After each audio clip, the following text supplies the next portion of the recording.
Voltamos com mais um capítulo de Queda da Casa de X. Eu sei que vocês estavam esperando muito a continuação dessa sensacional saga, então o canal Puro Quadrinhos jamais deixaria vocês na mão e a guerra contra a Orquídea chega a níveis estratosféricos, com ambos os lados tomando medidas que ultrapassam todos os limites já vistos nas histórias da equipe de mutantes mais popular da Casa das Ideias. E antes de entrarmos nesse capítulo cheio de reviravoltas e com aquele final de explodir cabeças, não se esqueçam de logo de cara deixar aquele fabuloso like, que é a força do canal Puro Quadrinhos. E caso ainda não esteja inscrito, clique no botão. Tem muitas sagas incríveis para serem apresentadas do passado, presente e futuro dessa mídia espetacular. E finalmente, sem mais delongas, voltamos ao ponto exato da fuga da doutora Elia Gregor e Scott Summers,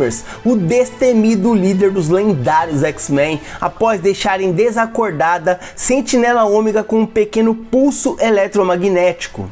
A doutora insiste que eles devem ajudar seus colegas no fronte de batalha entre humanos e mutantes, mas Ciclope, como um dos caras mais sagazes da mutandade, sabe que o destino deles é muito mais importante para o desfecho desse conflito do que as batalhas que estão acontecendo no planeta. Ele já entendeu quem vem realmente manipulando os eventos atuais por trás das cortinas e a prioridade máxima é impedir os verdadeiros responsáveis pelo cataclisma que se aproxima. Portanto, o Ciclope diz que confia plenamente em seus companheiros X-Men. A doutora percebe que Ciclope não é apenas um cara que atira raios pelos olhos, inclusive que ele poderia ter escapado a hora que bem quisesse, mas ele estava esperando esse tempo todo justamente por ela, Elia Gregor, desde que eles tiveram aquela pequena conversa onde o Ciclope plantou a semente da desconfiança na doutora acerca de seus atuais aliados, as inteligências artificiais. Ciclope precisava especialmente da ajuda de Elia para encarar o principal inimigo aqui, quem realmente controla a Orquídea.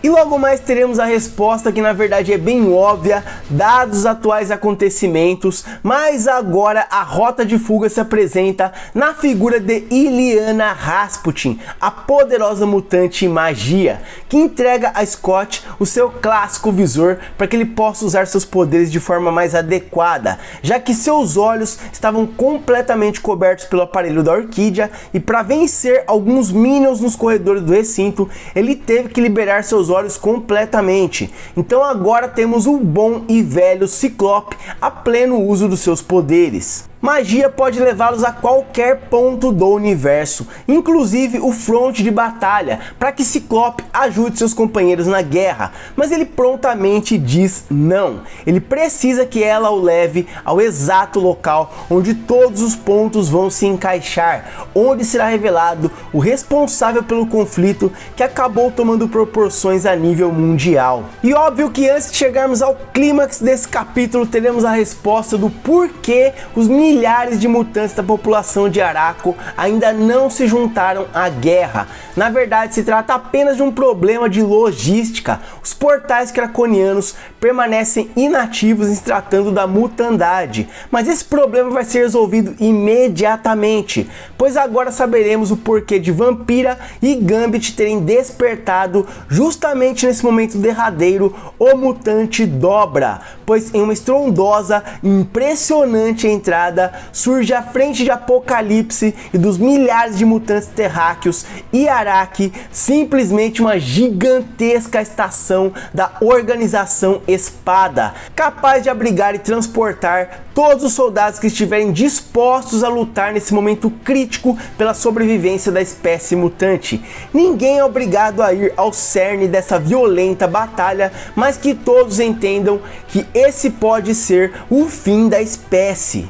Muitos ali são terráqueos e apenas gostariam de voltar para suas casas e viver em paz, mas infelizmente para isso acontecer eles terão que lutar.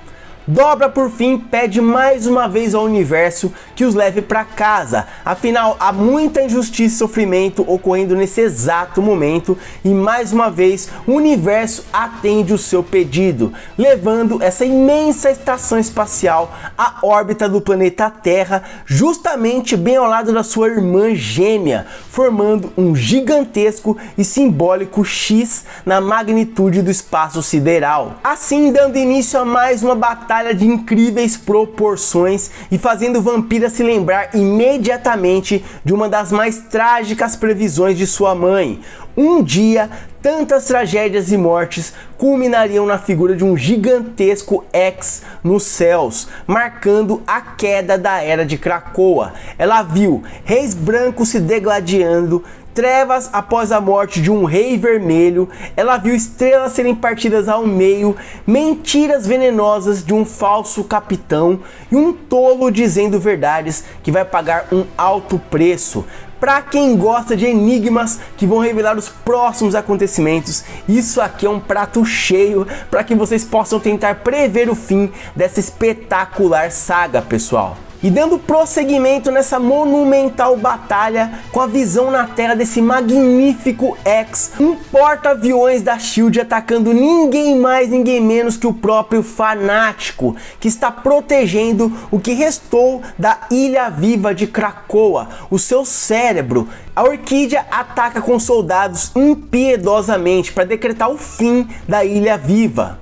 Mas para ajudar Ken Marco, surge nos céus o icônico Pássaro Negro, a fantástica aeronave que fez parte das mais clássicas missões dos X-Men. E seus atuais tripulantes são Kitty Pryde e Emma Frost, que recebe uma mensagem prioritária de Tony Stark, que, como visto no último capítulo, está enfrentando seu nêmesis Fei Long no deserto australiano. Tony recebeu uma mensagem da agente dupla Flama, que foi importantíssima colhendo informações vitais acerca da Orquídea, e agora se encontra desaparecida. Tony mostra a mensagem da garota a Emma Frost, dizendo para que ela a encontre ou vingue-a. E a mensagem diz o seguinte: se você está vendo essas imagens, eu provavelmente estou morta. Dr. Stasis descobriu que sou um agente duplo e plantei informação para que o Homem de Ferro armasse uma armadilha. Mas antes de morrer, eu instalei um localizador no canalha. Então, por favor, entreguem o inferno a ele. E as duas decidem tornar prioridade encontrar o causador do fatídico massacre do baile Hellfire, que deu início a todas essas tragédias surreais. O vilão tinha plena convicção de que a Orquídea venceria, mas caso isso não ocorresse, ele tinha uma rota de fuga, um avião particular no meio de um deserto desconhecido, desaparecer por alguns anos e voltar depois que essa forma humanoide de Sinistro assumisse outro aspecto mais evoluído. E aí sim voltar para perpetrar uma vingança aos mutantes. E agora se preparem para alguns momentos de puro êxtase nas ações de duas das mais incríveis integrantes dos X-Men, usando de suas habilidades para degustar uma das mais espetaculares vinganças da história dos quadrinhos. Rainha Branca e Lince Negra ficam frente a frente com Stasis, que ainda não tem noção do que o aguarda, e chega a usar de ironia e deboche, dizendo: nossa, se não é a bonequinha de porcelana e a ninja lunática. Galera, vocês não sabem o quanto esse cara vai se arrepender de dizer isso. Primeiro, Kitty Pryde entra em ação, mostrando o quão magnífico é o uso dos seus dons, quando utilizado de forma criativa, demonstrando o domínio de suas habilidades ao atravessar a cabeça de Stasis, retirando seu capacete sem sequer feri-lo, para que ele fique vulnerável à telepatia de Emma Frost. E novamente, o mais sádico clone do Senhor Sinistro usa da sua arrogância ao dizer que elas não podem sequer pensar em tocar nele, revelando que Flama está viva e sua localização está muito bem trancafiada no fundo do seu cérebro, que é protegido por um avançado chip de defesa psiônico capaz de deter até Xavier e Jean Grey. E a resposta de Kitty Pryde é simplesmente magnífica, pois ela simplesmente diz: ah, você tá falando desse chipzinho aqui na minha mão, que eu retirei junto com seu capacete? E agora sim, Dr. Stasis perde completamente a pose, a arrogância, pois acaba de realizar o quanto ele está terrivelmente condenado, com a mente e o corpo à mercê de uma das mais poderosas e sádicas mutantes do universo Marvel, que se vingará de uma forma poética e sensacional. Primeiro, ela entrega a Synchro a localização de Flama, que vai imediatamente ao resgate da sua companheira. E agora sim, com a notícia de que Flama está sã e salva, Emma declara a sentença de Dr. Stasis. Ela tentou ser uma boa pessoa por muitos e muitos anos, mas Stasis simplesmente a quebrou no dia do massacre. Ela já destruiu homens que valiam 10 ou 100 vezes mais que Stasis. Ele realmente machucou os mutantes e principalmente ela. Ela poderia matá-lo, mas não vai fazê-lo. E temos mais uma cena hilária de Stasis se comportando como um cachorrinho, se humilhando, agradecendo, dizendo obrigado. O que antes era arrogância virou humildade e humilhação perante a magnitude de Emma Frost. Ele acredita que ela realmente vai poupar sua vida, mas a realidade que vem a seguir é pior do que a morte. Ao invés de simplesmente matá-lo, ela vai adentrar as profundezas nojentas de sua mente e extrair seus principais medos com relação aos mutantes, e vai fazê-lo vivenciar esses temores ininterruptamente como se fossem a coisa mais real do mundo. O nível de manipulação mental aplicado aqui é tão impressionante que Dr. Stasis vai vivenciar milhares ou talvez milhões de vezes a sua própria morte pelas mãos de vários X-Men diferentes. Então ele morre pelas garras de Wolverine, pelos raios óticos de Ciclope, pelas mãos de Lince Negra que arranca seu coração ainda batendo, Colossus esmaga sua cabeça ou Magneto esmaga seu capacete junto a seu crânio. Essas mortes serão vivenciadas simplesmente por fucking 10 anos, pessoal. Sim, enquanto em nosso mundo se passa apenas 1 minuto, na mente de Stasis, essa tortura indescritível se repete por inacreditáveis 10 anos, sem parar, sem descanso, apenas dor e sensações indescritíveis de mortes constantes. Parabéns pela criatividade de Emma Frost. Após finalizados os 10 anos mais sádicos que alguém poderia vivenciar, em nosso plano existencial se passou apenas 1 minuto. Stasis está quebrado e não é nem sombra da criatura arrogante, sem empatia que um dia ele foi, implorando que após essa punição ele possa encontrar com Scott Summers, que talvez o poupe e seja misericordioso com relação a ele. E ela acredita que Scott realmente concedesse a ele algum tipo de punição que não envolvesse a morte, mas Ciclope não está aqui, ela sim. E agora ela o mata definitivamente, provocando um ataque cardíaco. E enquanto as duas guerreiras estavam decidindo o que fazer com o cadáver do vilão, subitamente surge Flama, e como se estivesse desabafando pelos últimos meses em que ela precisou fingir ser uma genocida traidora, acaba incinerando completamente o corpo do clone do Senhor Sinistro.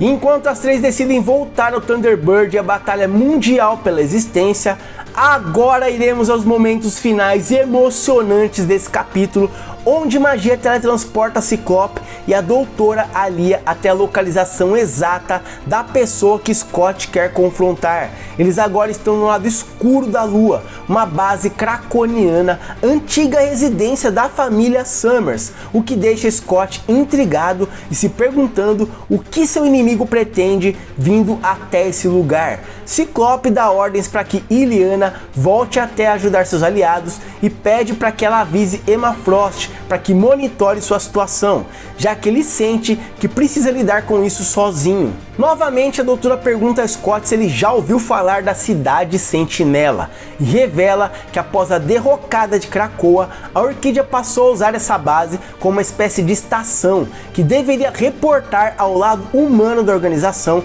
atividades como extração de minério especial do planeta Vênus, o que fez a doutora desconfiar das atividades nesse local, pois o minério nunca chegou à Terra.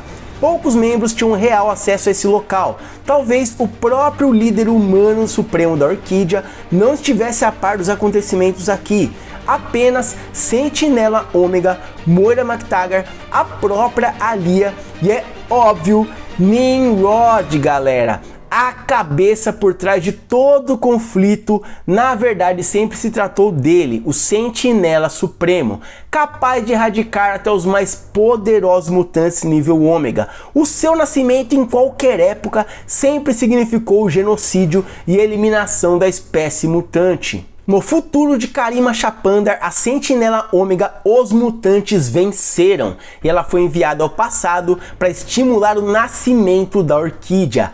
Os responsáveis pela criação de Nimrod são Alia Gregor e o seu marido. Os X-Men no passado tentaram atacar a Orquídea, o que causou a morte do esposo de Alia. E quando Nimrod foi ativado, ele recebeu os padrões cerebrais de seu ex-marido, o Capitão Mendel. Nimrod não passa de uma tentativa desesperada de trazer seu marido de volta à vida, o que causa profunda tristeza na doutora, já que Nimrod ocultou várias situações de sua criadora. Ela realmente amava ele, pensando se tratar de seu grande amor. E o mais importante, por que ele escondeu a mineração de metal venusiano do resto dos membros da organização e principalmente dela? O que ele está construindo aqui? Nimrod responde de maneira fria que está construindo o futuro e o fim. Ciclope percebe que a situação é extremamente perigosa e alerta a doutora para que não se aproxime mais de Nimrod. Esse não é seu marido. Ela diz que sim, é claro.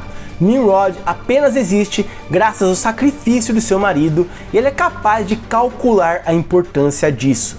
Então, Nimrod toca gentilmente a face da doutora como se ele realmente a amasse, como um dia seu marido foi apaixonado por ela, e diz que ele não pode mentir para ela. E num ato de ausência de qualquer sentimento, o Sentinela Supremo torce o pescoço de Alia Gregor como se fosse um simples graveto, causando sua morte instantânea e dizendo que ele entrega esse presente mais cedo do que ele havia calculado. Esse ato desencadeia a ira de Ciclope, que despeja seus raios óticos em capacidade máxima, o que não é suficiente para sequer arranhar Nimrod. Ele revela que desde seu nascimento, seus cálculos o levaram a crer que a melhor maneira de atingir o sucesso sobre todas as raças seria criar o conflito final entre humanos e mutantes. Assim ninguém notaria a espada sobre seus pescoços. E assim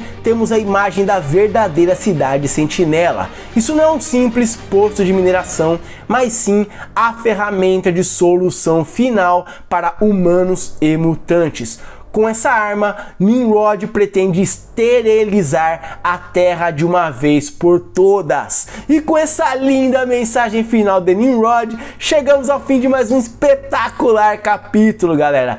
A situação atual é a seguinte: guerra mutante contra as inteligências artificiais que querem exterminar a vida orgânica e Professor Xavier viajando no tempo para reescrever a história. Está se aproximando um final apoteótico e eu espero que vocês estejam aqui comigo acompanhando cada detalhe dessa história. Como sempre, eu peço a vocês deixarem aquele fabuloso like antes do fim do vídeo, se inscreva para não perder absolutamente nada. Muito obrigado por estarem aqui comigo, eu vou ficando por aqui, um grande abraço e até a próxima.